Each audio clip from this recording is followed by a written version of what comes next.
साथियों, मैं doctor Manoj Ahuja news channel में आपका हार्दिक अभिनंदन करता हूं। आहूजा न्यूज़ चैनल आज आपके लिए विशेष खबरें लेकर के उपस्थित हुआ है। मैं आपको बता दूं, हमारे आहूजा न्यूज़ चैनल पे हमारे 3 विशेष उद्देश्य हैं।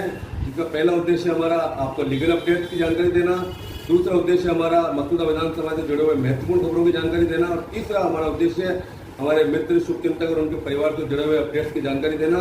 तो आइए आज हम आपको विशेष अपडेट देते हैं और ये अपडेट देखने से पहले फेसबुक पर यूं तो हजारों ग्रुप बनते हैं, लेकिन कुछ ग्रुप ही ऐसे होते हैं जो लोगों की पहली पसंद बनकर दिलों पर राज करते हैं।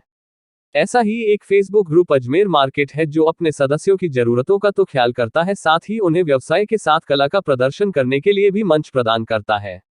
गत दिनों गणेश चतुर्थी पर ग्रुप में ऑनलाइन गणपति सजाओ प्रतियोगिता आयोजित की गई, जिसमें 350 लोगों ने भाग लिया। इस प्रतियोगिता में अधिक लाइक व सर्वश्रेष्ठ प्रदर्शन पर विजेता घोषित किए गए। ग्रुप के टीम सदस्य नवीन वैष्णव, जसवंत राजानी, विजय काकानी और दीपक कुमार ने बताया कि प्रतियोगिता में कुल 185 विजेताओं को चयनित किया गया, जिन्हें एसपी शर्मा ने सम्मानित किया। साथ ही विजेताओं से विभिन्न सवाल पूछकर अहम जानकारियां दी। विजेता अविनाश शोभा राजानी, एडवोकेट लोकेश कुमार, निशा खियानी, मुस्कान पारवानी, भावना गेहानी, भावेश टांक, भावना अलवानी, विजय चंदेल, लवीशा रामानी, रश्मि हांडा, ईशान मिश्रा को ट्रॉफी और सर्टिफिकेट देकर सम्मानित किया गया। वहीं विजेताओं को स्पॉन्सर की तरफ से भी पुरस्कार दिए गए। एसपी शर्मा ने विजेताओं को पुरस्कृत कर शुभकामनाएं दी। साथ ही उन्होंने ग्रुप में चलने वाली गतिविधियों की भी खुले कंठ से सराहना की। उन्होंने आमजन से हिंदी महीनों की जानकारी खुद रखने व अपने बच्चों को भी अवगत करवाने की भी अपील की।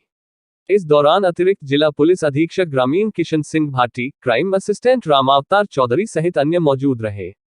इस प्रतियोगिता को सफल बनाने में नवीन वैष्णव, विजय काकानी, जसवंत राजानी, दीपक कुमार सहित अन्य का विशेष योगदान रहा।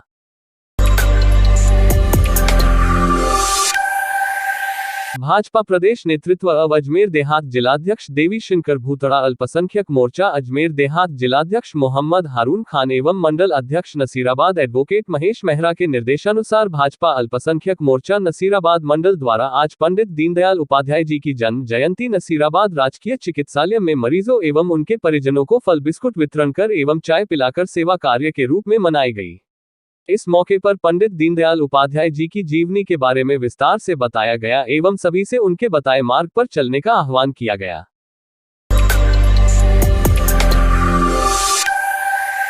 एकात्म मानववाद और अंत्योदय के प्रणेता पंडित दीनदयाल उपाध्याय जी की जयंती पर भाजपा मंडल भिनाय मंडल अध्यक्ष दावराम शर्मा के नेतृत्व में सभा का आयोजन किया गया।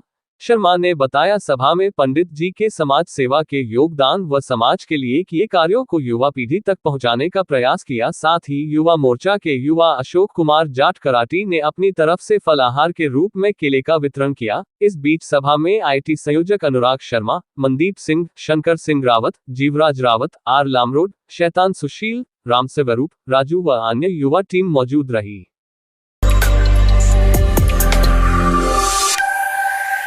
कस्बे के अमरगढ़ रोड स्थित गुरुकुल केसरी उच्च माध्यमिक विद्यालय में कल रविवार को आयोजित होने वाली रीट परीक्षा हेतु पहली बार 480 परीक्षार्थियों हेतु रीट परीक्षा केंद्र बनाए जाने पर ग्रामवासियों ने खुशी जाहिर करते हुए गुरुकुल विद्यालय के प्रबंधन समिति की सराहना की है। वहीं परीक्षा के एक दिन पूर्व शनिवार को ही परीक्षार्थियों के आने से चौराहे पर चहल पहल नजर आए, तो स्थानीय पुलिस व प्रशासन भी रीट परीक्षा केंद्र के चलते दुरुस्त नजर आया। भिनाय थानाधिकारी महावीर प्रसाद मीणा ने मई जाप्ता परीक्षा केंद्र अब कस्बे की यातायात व्यवस्थाओं का जायजा लिया। साथ ही पुलिस द्वारा कस्बे में अनाउंसमेंट के जरिए आवश्यक हिदायतें दी गईं। कस्बे में अखिल भारतीय विद्यार्थी परिषद अब भारत विकास परिषद के संयुक्त तत्वाधान में शनिवार को बाहर से आए परीक्षार्थियों हेतु आवास अब भोजन की निःशुल्क व्यवस्थाएं की गईं। परीक्षार्थी लगभग शुक्रवार रात्रि से ही कस्बे में आने लगे। लगभग 10 कमरों में ठहराए गए छात्र छात्राएं अब उनके परिजनों की प्राथमिकता आवास व्यवस्था से परीक्षा केंद्र की दूरी देखकर आना रहा। परीक्षार्थियों की मेजबानी कर रहे भारत विकास परिषद के सचिव त्रिलोक जांगीर ने बताया कि राज्य के बाहर तथा राज्य भर के कई जिलों से परीक्षार्थी अब उनके अटेंडर आए हैं, जिनकी आवास अब भोजन व्यवस्था हेतु सुव्यवस्थित प्रबंध किए गए हैं। परीक्षार्थियों ने भी संस्था द्वारा की गई निःशुल्क आवास अब भोजन व्यवस्थाओं की तारीफ करते हुए उनका आभार व्यक्त किया। मुख्य चौराहे पर लगाए हुए हेल्प डेस्क के इंचार्ज शांतिलाल लोढ़ा ने बताया कि शनिवार शाम तक तकरीबन 150 परीक्षार्थियों तथा कुछ परीक्षार्थियों के परिवारजन ने उनके यहां रजिस्ट्रेशन करवाया है। जिनके लिए खाने, नाश्ते व रुकने की माकूल व्यवस्था की गई है। भारत विकास परिषद के सदस्य नवरतन सोनी ने बताया कि शाखा द्वारा जतन स्मारक के अलावा प्राथमिक विद्यालय में भी परीक्षार्थियों के रुकने की व्यवस्था की गई है। परीक्षार्थियों को अच्छा भोजन मिले व अच्छा माहौल मिले, यह उनकी प्राथमिकता है, जिसके लिए सार्थक प्रयास किए जा रहे हैं। व्यवस्थाओं के दौरान भारत विकास परिषद के विश्वदेव कुमावत, कृष्णगोपाल परिहार, बुधराज रैगर, प्रिंस लोढ़ा, जयेश रानका, देवेंद्र शर्मा आदि मौजूद रहे। नमस्कार साथियों, मैं आज आपको लेके आया हूँ बांदनवाड़ा गांव में, जहां पर भारत विकास परिषद की तरफ से रीट के एग्ज़ाम के लिए परीक्षार्थियों के लिए खाने पीने और रुकने की व्यवस्था की तैयारी कर रखी है। मैं आज आपको जानकारी दिला रहा हूँ यहाँ कितने परीक्षार्थियों को इन लोगों ने व्यवस्था की है। हाँ सर, बताइए कितने लोगों की व्यवस्था आप कर चुके हैं? 480 बच्चों की एग्ज़ाम यहाँ होंगे। लगभग 1000 आदमी लोगों ने व्यवस्था करके खाने पीने की और रहने की व्यवस्था। कितने लोगों का रजिस्ट्रेशन हो चुका है आपके यहाँ? कितने विद्यार्थी की व्यवस्था? 150 आ चुके हैं अभी तक। कहाँ रुका है उनका उन्होंने? जतन स्मारक रुका हुआ, वहीं खाने पीने की व्यवस्था, वहीं रहने की व्यवस्था 150 व्यक्तियों की आ चुके हैं अभी तक। शुभ नाम आपका? शांतिलाल लोढ़ा। आपका शुभ नाम? मेरा नाम बुधराज रेगर है, भूतपूर्व सरपंच बांदनवाड़ा। सत्यनारायण शर्मा। भारत विकास परिषद की तरफ से ये व्यवस्था रखी गई। आप रीट के अभ्यर्थी हो? जी सर। कहाँ से हो? टोंक डिस्ट्रिक्ट से। क्या शुभ नाम आपका? जी सर। शुभ नाम क्या आपका? गणपत नावरिया। यहाँ पे व्यवस्था कैसी लगी आपको? बहुत अच्छी लगी सर यहाँ पे। बोलिए, कब आए आप यहाँ पे? यहाँ पे दिन में आ गए थे सर, हम 12 बजे। अच्छा, सारी खाने पीने की सब रुकने की व्यवस्था सब अच्छी है? संतुष्ट हो आप? बैठने की सब अच्छा है। सेंटर देख के आगे। सेंटर पे देख लीजिए सर, यहाँ पे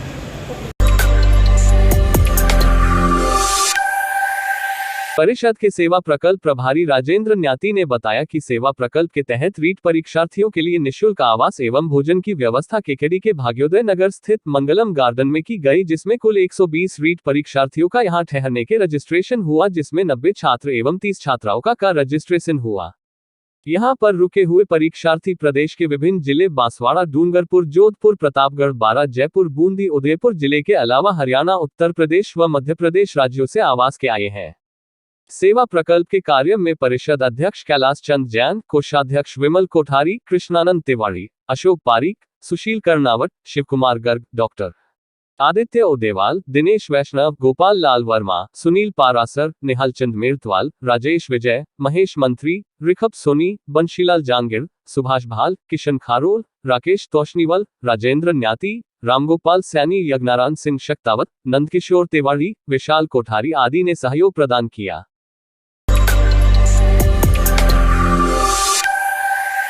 एकात्म मानववाद के प्रणेता, प्रखर विचारक, उत्कृष्ट संगठनकर्ता एवं नैतिक प्रेरणा के स्रोत परम श्रद्धेय पंडित दीनदयाल उपाध्याय की जयंती भाजपा मंडल नागोला के हर बूथ पर शनिवार को मनाई गई। इसी के अंतर्गत ग्राम बरली में मंडल अध्यक्ष हंसराज गुर्जर के सानिध्य में पंडित दीनदयाल उपाध्याय की तस्वीर पर माल्यार्पण कर पुष्प अर्पित कर भाजपा कार्यकर्ताओं द्वारा जयंती मनाई गई एवं सेवा कार्यों में सार्वजनिक स्थान पर कीचड़ व नाली सफाई कर सेवा कार्य किया गया। मंडल अध्यक्ष हंसराज गुर्जर, महामंत्री सूर्य देव राठौड़, कार्यालय मंत्री विष्णु कुमार शर्मा द्वारा बताया गया कि कैसी विषम परिस्थितियों में देश व मातृभूमि के लिए पंडित दीनदयाल उपाध्याय ने लड़ाई लड़ी एवं समाज के शोषित, पीड़ित एवं वंचित व्यक्ति का भला किस प्रकार से किया जाए, ऐसी सोच एवं महान विचार रखने वाले पंडित दीनदयाल की जीवनी के बारे में बताया गया एवं उनके द्वारा किए गए कार्य, उनके विचारों को अपने जीवन में उतारने का संकल्प लेकर हमें कार्य करना चाहिए। पार्लिया, देवलिया कला, केरिया, केरोट, बड़गांव, गुड़ाखुर्द, नागोला, चांपानेरी, बुबकिया, नंदसी में भी भाजपा कार्यकर्ताओं ने पंडित दीनदयाल उपाध्याय के चित्र के सामने पुष्प अर्पित कर उनकी की जन्म जयंती मनाई। इस मौके पर नरेंद्र लखारा,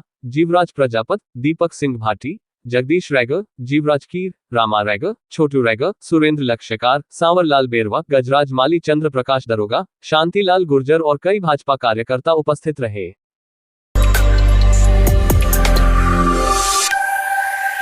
जिले भर में धार्मिक मेले के रूप में पहचान स्थापित करने वाले सत्यनारायण भगवान के मेले में व्यवस्थाएं करने वाले गरीब मजदूर लोगों को 2 साल बीत जाने के बावजूद भी मजदूरी का भुगतान नहीं करने से ग्रामवासियों में स्वयंभू बने अध्यक्ष भावर सिंह राठौड़ व उनके सहयोगियों के प्रति रोष व्याप्त होता दिखाई दे रहा है।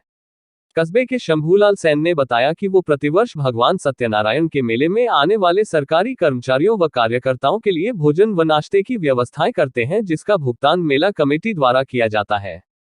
वो मेले की व्यवस्थाओं के लिए सिर्फ काम करने वाले मजदूरों की मजदूरी ही लेते हैं, उसके बावजूद भी उन्हें 2 साल पहले की मजदूरी 17,300 रुपये नहीं दी गई है। इसी प्रकार लाइट का कार्य करने वाले मनोज खटीक को भी 41,000 रुपये की राशि नहीं दी गई है। कस्बेवासियों ने बताया कि मेले में प्रत्येक दुकानदार से किराए के नाम पर तथा सहयोग के नाम पर राशि वसूल की जाती है, जो राशि लाखों रुपए में होती है। जबकि मेले में होने वाले सभी कार्यक्रमों के लिए कोई न कोई प्रायोजक होता ही है। उसके बावजूद भी स्वयंभू बने अध्यक्ष भावर सिंह राठौड़ व उनके सहयोगियों द्वारा मेले के नाम पर लाखों रुपए एकत्रित की गई राशि का कोई हिसाब नहीं दिया जाता, बल्कि लोगों को भुगतान तक नहीं किया जा रहा। इस प्रकार से की गतिविधियों के सामने आने से ग्रामीणों में मेला कमेटी के खिलाफ आक्रोश बढ़ता हुआ दिखाई दे रहा है। मेले में आपके द्वारा जो व्यवस्था की गई थी उसका कितना पेमेंट बाकी है आपका? 17,380। किसने बुलाया था आपको मेले में? कौन से वाले मेले के पैसे बाकी है? 2019। 17,300 अभी तक बाकी है। हिसाब दे दिया आपने उनको? हाँ, आपने कितनी बार मांगे उनसे? मांग लिए सर, करीब 2 साल तक हो गए मांगते पाँच। नहीं दे रहे? क्या कह रहे? देंगे, यही कहते।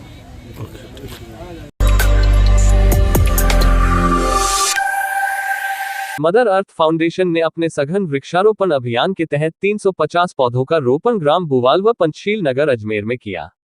संस्था के ट्रस्टी आशीष राजौरिया ने युवा साथियों को कहा कि ऑक्सीजन की होगी भरमार, चलो वृक्ष लगाओ यारो। इस दौरान पंचशील नगर अजमेर में मुख्य अतिथि उपमहापौर नीरज जैन एवं स्थानीय पार्षद अतीश माथुर जी रहे। संस्था के ट्रस्टी आशीष राजौरिया ने बताया कि मदर अर्थ फाउंडेशन इस सप्ताह अपने सघन वृक्षारोपण अभियान के तहत 350 पौधों का रोपण ग्राम बुवाल व पंचशील नगर अजमेर में किया। उन्होंने बताया कि इस प्लांटेशन ड्राइव में आंवला, नीम, पीपल, आम, मीठा नीम, बड़ एवं नाग चंपा के पौधों का रोपण किया गया। राजौरिया ने बताया कि ग्राम बुवाल में 300 पौधे व पंचशील नगर अजमेर स्थित पहाड़ी पर 50 पौधे मदर अर्थ फाउंडेशन के द्वारा लगाए गए। आज कुल 350 पौधों का रोपण किया गया। उपमहापौर नीरज जैन ने युवा साथियों को संबोधित करते हुए कहा कि जीवन की दृष्टि से पर्यावरण मानव के लिए सर्वोच्च जरूरत है। जल, जंगल और जमीन तीनों उसके प्रमुख आधार हैं। विकास के मौजूदा मॉडल की विफलता यह है कि जीवन के इन तीनों आधारों को प्रदूषण ने लील लिया है। समाज को पर्याप्त अधिकार और संसाधन संपन्न बनाना जरूरी है। कोई भी नीति या नियम प्रभावी परिणाम तभी देता है जब समाज की सहभागिता उसमें हो। पर्यावरण ऐसा मामला है जिससे जीवन सीधे जुड़ा हुआ है। पर्यावरण की सेहत के लिए 2 कामों का निरंतर जारी रहना बेहद जरूरी है। पहला स्वच्छता और दूसरा वृक्षारोपण। स्वच्छता के अभाव में हमें स्वास्थ्य संबंधी कोरोना व अन्य बीमारी जैसे खतरे झेलने पड़ते हैं। राजौरिया ने बताया कि संस्था का लक्ष्य अजमेर जिले में 1 लाख से अधिक वृक्षारोपण करना है। मदर अर्थ फाउंडेशन अभी तक 4,350 के लगभग पौधे अजमेर शहर के अलग अलग क्षेत्रों में लगा चुका है। राजौरिया ने आमजन से अपील करते हुए कहा है कि जो भी जन पौधों को गोद लेकर देखभाल करना चाहे वे संस्था के संपर्क कर गोद ले सकते हैं। तारांकन।